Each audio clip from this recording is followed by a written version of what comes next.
मान दुखतीये, सारखी मानेमध्ये कळ लागतीये, मानेमध्ये रग लागतीये, मानेचं पोश्चर खराब झालंय, सारखं बसून बसून बैठक करून करून मान दुखतीये, एक साधा सोपा सर्वायकल स्पॉन्डिलोसिस असणाऱ्या लोकांसाठी एक फार सुंदर असा साधा सोपा व्यायाम सांगणारे, एक्सरसाइज सांगणारे.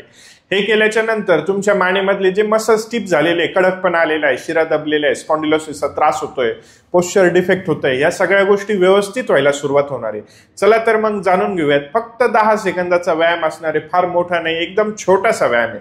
करायचं काय, हात दोन्ही पण पाठीमागच्या साईडला घ्यायचे, अशा पद्धतीने मान थोडीशी मागं झुकवायची आणि हे दोन्ही पण खवाटे जे आहेत ते मागच्या साईडला करायचे. या पद्धतीने आपण व्यवस्थित ताण द्यायचा आहे आपल्या मानेला. 10 सेकंदापर्यंत असं करून होल्ड करून ठेवायचंय. 1 2 3 4 5 6 7 8 9 10 झालं. तर ह्या पद्धतीने असे 10 सेट करायचे असतील. हा एक सेट झाला.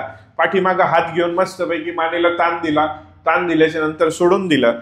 हा एक सेट झाला. 1 ते 10 पर्यंत बोललं, 10 सेकंदापर्यंत हा एक सेट झाला. असे 10 सेट करायचे, सकाळी 10 सेट, संध्याकाळी. ह्याच्यामुळे जो स्टिफनेस आलेला आहे मानेला, हा स्टिफनेस कमी व्हायला सुरुवात होणार आहे. दुसरी गोष्ट, व्यायाम करताना मानेचे जे आपण व्यायाम करतो, तर करताना आपण कधीच समोर पाहून कुठलाच व्यायाम करायचा नाही. दरवेळेस करायचे तर ते पाठीमागच्या साईडला पाहून, त्याच्यानंतर सोडून द्या, त्याच्यानंतर या साईडला पाहून आणि ह्या साईडला पाहून, या पद्धतीने व्यायाम करायचे.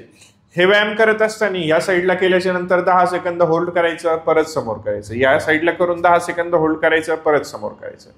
पाठीमागं करून 10 सेकंद होल्ड करायचं, परत सरळ करायचं. या पद्धतीने 10-10 जर का आपण सेट केले, रोजच्या रोज ह्याच्यामध्ये आपण सातत्य जर का ठेवलं, तर आपल्या मानदुखीमध्ये बऱ्याच शांती आपल्याला फरक झालेला हा दिसून येणार आहे. तिसरी गोष्ट, लोक चुकतात, त्यांना मान अशा पद्धतीने ते फिरायला सांगतात किंवा अशा पद्धतीने ते व्यायाम करतात. तर ह्याच्यामध्ये घर्षणचं प्रमाण जास्त वाढतं आणि सर्वायकल स्पॉन्डिलोसिस हा जास्त वाढून जातो. तर तसं होऊ नये म्हणून तर ह्या पद्धतीने तुम्ही टाळलं पाहिजे. समोर पाहणं जास्तचं टाळलं पाहिजे.